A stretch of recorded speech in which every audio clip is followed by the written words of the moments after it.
Okay, and this brings me to a more general question about the relation between time and contradiction. When we talked about the logical paradoxes, you might have the feeling that there is something artificial to the whole problem, as if you were fishing for contradictions so much that you can artificially eliminate the contradictions. We've seen what the problems are with this kind of solution to the liar, for example.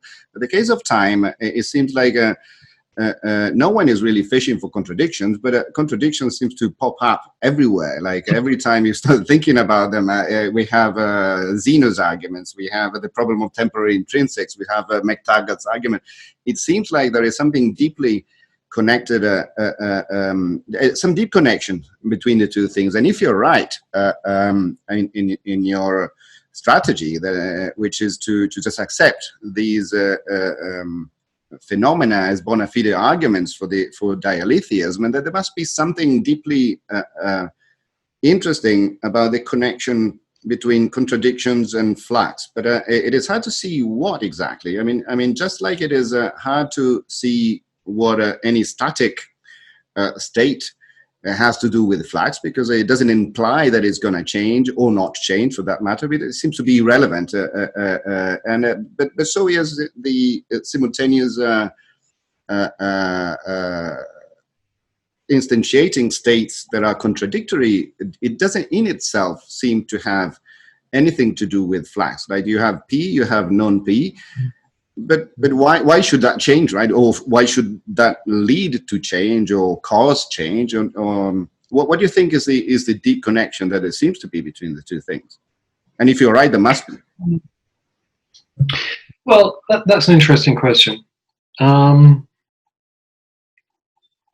dialectic state of change tells you that a flux state is essentially an inconsistent state of a certain kind.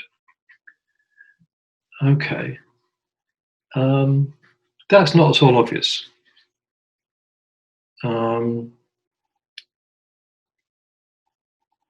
What speaks for it is that it solves certain problems. Okay. That doesn't tell you why the definition of motion is correct. Okay.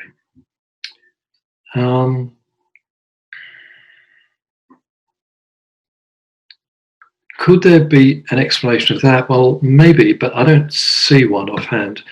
I mean, at some stage, you have to say, well, that's what flux is, end of story. Just like Russell says, well, that's what motion is, end of story. I mean, explanations must ground out somewhere.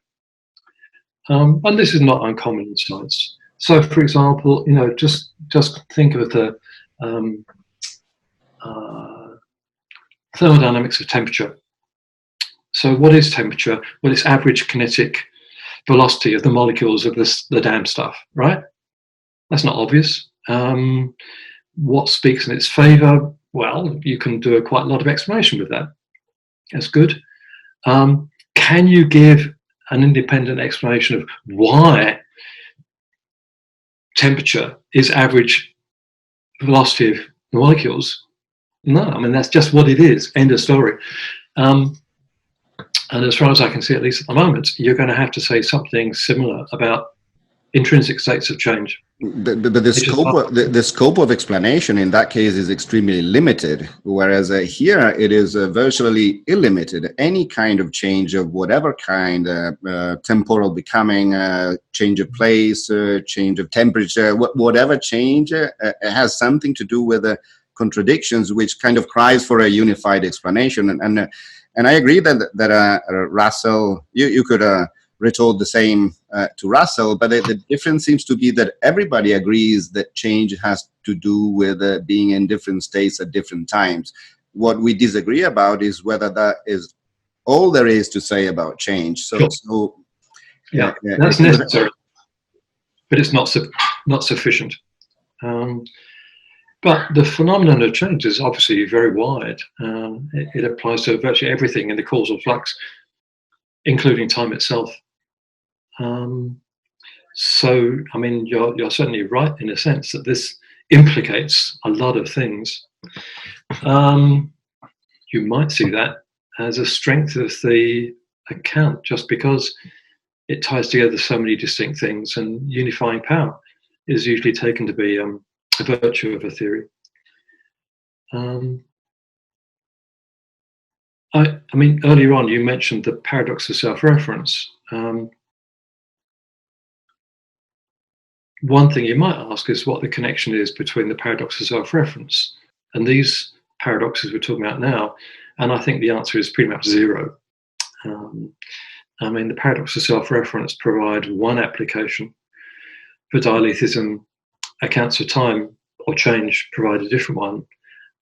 But then, dialetheism provides accounts of many things, like law, which we haven't talked about yet. That doesn't necessarily mean that they're all connected. And as far as I can see, the sorts of contradictions that arise in discussing the paradox of self-reference have nothing much to do with change. They're just the wrong kind of contradictions to be involved. You're not dealing with physical systems, for a start. As far as I can see, these are quite independent applications of dialetheism.